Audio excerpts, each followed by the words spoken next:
At this point, I'd like to demonstrate for you a series of standard questions that attorneys ask. You should readily see how they can apply to you and what you can do to avoid being undercut by these kinds of questions. I will pair each question with commentary about what the attorney wants to accomplish and what a juror may think when he hears your response. The attorney may well accomplish his damage if you do not adapt your preparations effectively. You should let these questions guide your preparations when collecting information for your next case. Question: did you interview the patient? Or did you go to the scene? Or did you go to the factory?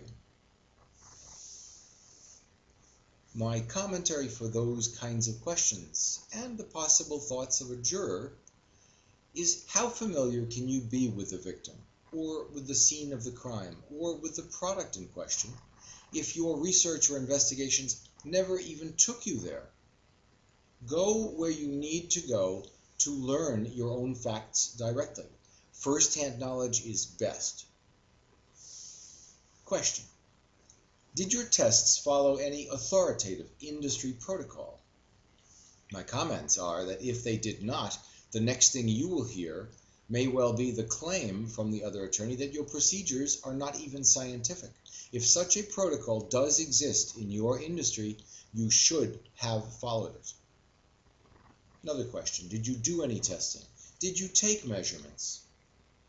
Comments from me: if you did not run tests, the next question you hear will be, why not? Even if you did run the tests, you may still hear possible attacks on the precision, the accuracy, or the reliability of your measured results. You should perform the necessary tests and take the necessary measurements, and you should have explanations ready to support your claim that the results were precise, were accurate, and are reliable.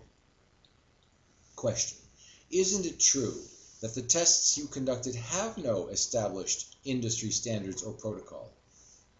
Well, comments from me is that if there are industry standards, identify them. If not, you should explain your justification for the tests as part of your answer. Question: isn't it true that the procedures you followed are not completely relevant to this case?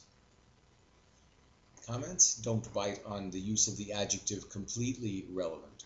You should explain why the procedures you followed were relevant, no matter how partially or completely relevant they are. Isn't it true, Mr. Expert, that your opinion is based on what you were told by the client or by the client's employee? Comments here. This suggests that your opinion was not derived from your own factual investigations, tests, and analyses, but simply from second-hand information. The overriding tactic then here is that you need to remember to do your own work. Whenever possible, you should verify anything told to you by someone else. Question: isn't it true that you did not perform the blood work on the plaintiff?